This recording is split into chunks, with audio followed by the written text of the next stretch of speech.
السلام علیکم۔ آج میں بات کروں گی منافقین اور قرآنی مسالے کے بارے میں۔ یہ بہت ہی خوبصورت ٹاپک ہے جس میں ہم اسلام کے ریلیٹڈ کچھ خاص باتیں بیان کریں گے۔ قرآن مجید تمام بنی نوع انسان کے لیے ہدایت کا سرچشمہ ہے۔ یہ ایک مکمل ضابطہ حیات ہے۔ اس کا ہر حکم حق اور علم و حکمت کا انمول موتی ہے۔ قرآن کریم ایسی کتاب ہے جو زندگی کے ہر شعبے میں رہنمائی کرتی ہے۔ ہر وہ شخص جس کے دل میں ہدایت کی طلب ہو اپنے فہم کے مطابق اس سے فائدہ اٹھا سکتا ہے۔ قرآن مجید نبی کریم صلی اللہ علیہ وسلم پر 23 سال کی مدت میں حالات و واقعات اور ضروریات کے پیش نظر نازل ہوا۔ ہجرت مدینہ کے بعد آپ علیہ السلام کا سامنا منافقین سے ہوا جو اسلام کا لبادہ اوڑھ کر مسلمانوں میں انتشار پیدا کرتے تھے۔ اللہ پاک نے مختلف مقامات میں منافقین کی سازشوں کو بے نقاب کیا۔ آئیے قرآن کریم سے ملاحظہ کرتے ہیں کہ اللہ پاک نے منافقین کی منافقت، ان کے اعمال اور ان کے کردار کو کس طرح بیان فرمایا ہے۔ نمبر 1 مثال یہ ہے کہ منافقین کی مثال آگ روشن کرنے والے کی مثل ہے۔ اللہ پاک نے ارشاد فرمایا، ترجمہ کنز ایمان، ان کی مثال اس شخص کی ہے جس نے آگ روشن کی، پھر جب اس آگ نے اس کے آس پاس کو روشن کر دیا تو اللہ ان کا نور لے گیا اور انہیں تاریکیوں میں چھوڑ دیا۔ انہیں کچھ دکھائی نہیں دے رہا، بہرے گونگے اندھے ہیں، پس یہ لوٹ کر نہیں آئیں گے۔ سورہ بقرہ کی یہ آیت نمبر ہے 17 اور 18 جس کا ترجمہ میں نے بیان کیا ہے۔ یہ مثال ان منافقین کی ہے جنہوں نے ایمان کا اظہار کیا اور دل میں کفر رکھ کر اقرار کی روشنی کو ضائع کر دیا، اور وہ بھی جو مومن ہونے کے بعد مرتد ہو گئے۔ اللہ اکبر، ہمیں ایسے گناہوں سے اللہ پاک ایسے گناہوں سے بچائے۔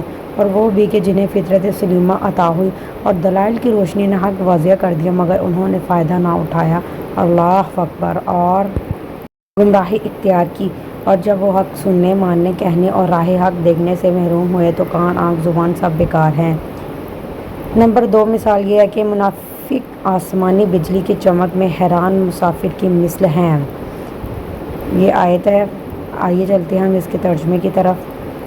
ترجمہ کنز ایمان، یہاں ان کی مثال آسمان سے اترنے والی بارش کی طرح ہے جس میں تاریکیوں اور گرج اور چمک ہے۔ یہ زوردار کڑک کی وجہ سے موت کے ڈر سے اپنے کانوں میں انگلیاں ٹھونس رہے ہیں، حالانکہ اللہ کافروں کو گھیرے ہوئے ہے۔ بجلی یوں معلوم ہوتی ہے کہ ان کی نگاہیں اچک کر لے جائے گی۔ حالت یہ ہے کہ جب کچھ روشنی ہوئی تو اس میں چلنے لگے، اور جب اس پر اندھیرا چھا گیا تو کھڑے رہ گئے، اور اگر اللہ چاہتا تو ان کے کان اور آنکھیں سلب کر لیتا۔ بے شک اللہ ہر چیز پر قادر ہے۔ یہ بھی سورہ بقرہ کی آیت نمبر 19 to 20 ہے۔ یہ دوسری مثال بیان کی گئی ہے، اور یہ منافقین کا حال ہے جو دل سے اسلام قبول کرنے اور نہ کرنے میں مرتد رہتے تھے۔ ان کے بارے میں فرمایا ہے کہ جس طرح اندھیری رات اور بادل و بارش کی تاریکیوں میں مسافر متحیر ہوتا ہے، جب بجلی چمکتی ہے تو کچھ چل لیتا ہے، جب اندھیرا ہوتا ہے تو کھڑا رہ جاتا ہے، اسی طرح اسلام کے غلبہ اور معجزات کی روشنی اور عام کے وقت منافق اسلام کی طرف راغب ہوتے ہیں، اور جب کوئی مشقت پیش آتی ہے تو کفر کی تاریکی میں کھڑے رہ جاتے ہیں اور اسلام سے ہٹنے لگتے ہیں، اور یہی مقام اپنے اور بیگانے مخلص اور منافق کی پہچان کا ہوتا ہے۔ منافقوں کی اسی طرح کی حالت سورہ نور آیت نمبر 48 اور 49 میں بھی بیان کی گئی ہے، اور اس کا ریفرنس بھی موجود ہے۔ اللہ تعالیٰ ہمیں اسلام حق پہ چلنے کی توفیق عنایت فرمائے۔ بعض اوقات ہم سے اتنے گناہ ہو جاتے ہیں، ہمارا ضمیر اتنا ملامت کر رہا ہوتا ہے، ہمیں سمجھ نہیں آتی ہم کیا کریں۔ اس حالت میں اللہ سے رو کے دعا مانگے، وہ بڑا رحیم ہے، بڑا معاف کرنے والا ہے، اور اسی دنیا میں جن کا آپ نے دل دکھایا ہے ان کو راضی کر لیں۔ کیا پتہ اس راضی کرنے پہ ہی اللہ تعالیٰ آپ سے بھی راضی ہو جائے۔ اور جو اس دنیا میں چلے گئے ہیں ان کے لیے دعائیں مغفرت کریں۔ ریسنٹلی میری تھرسڈے کو نانوں کی ڈیتھ ہوئی ہے، تو آپ سب اپنی دعاؤں میں میری نانوں کو بھی یاد رکھیے گا، ان کی مغفرت کی بھی دعا کیجیے گا، اور جو بھی جو ہے اس دنیا سے جا چکے ہیں نماز میں پڑھ کے دعا آخر میں جو دعا کرتے ہیں تو اپنے پیاروں کو، عزیزوں کو ضرور دعاؤں میں یاد رکھیے۔ تو اگر آج ہم کسی کے لیے دعا کریں گے تو کل کو ہمارے لیے بھی کوئی دعا کرے گا۔ اب چلتے ہیں تیسری اگزامپل پہ۔ منافقین خشک اور بیکار لکڑی کی مثل ہیں۔ ترجمہ کنز ایمان، اور جب تم انہیں دیکھتے ہو تو ان کے جسم تجھے اچھے لگتے ہیں، اور اگر وہ بات کریں تو تم ان کی بات غور سے سنو گے۔ حقیقتاً وہ ایسے ہیں جیسے وہ دیوار کے سہارے کھڑی کی ہوئی لکڑیاں ہیں، اور ہر بلند ہونے والی آواز کو اپنے خلاف ہی سمجھ لیتے ہیں۔ وہی دشمن ہے تو ان سے محتاط رہو، اللہ انہیں مارے یا یہ کہاں اوندے جاتے ہیں۔ سورہ منافقون آیت نمبر 4۔ چلیے چلتے ہیں آگے۔ پیاری پیاری اور آیات کے ترجمے کی طرف۔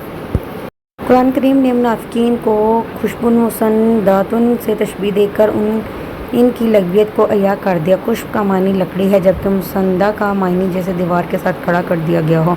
جب تک لکڑی کار آمد ہوتی ہے اس سے شہتیر، کڑی یا کواڑ وغیرہ بنائے جاتے ہیں۔ صرف بیکار لکڑی کو دیوار کے ساتھ کھڑا کر دیا جاتا ہے، زیادہ سے زیادہ آگ جلانے کے کام آ سکتی ہے۔ مذکورہ بالآیات میں اللہ پاک نے منافقین کی حقیقت کو عیاں فرمایا ہے۔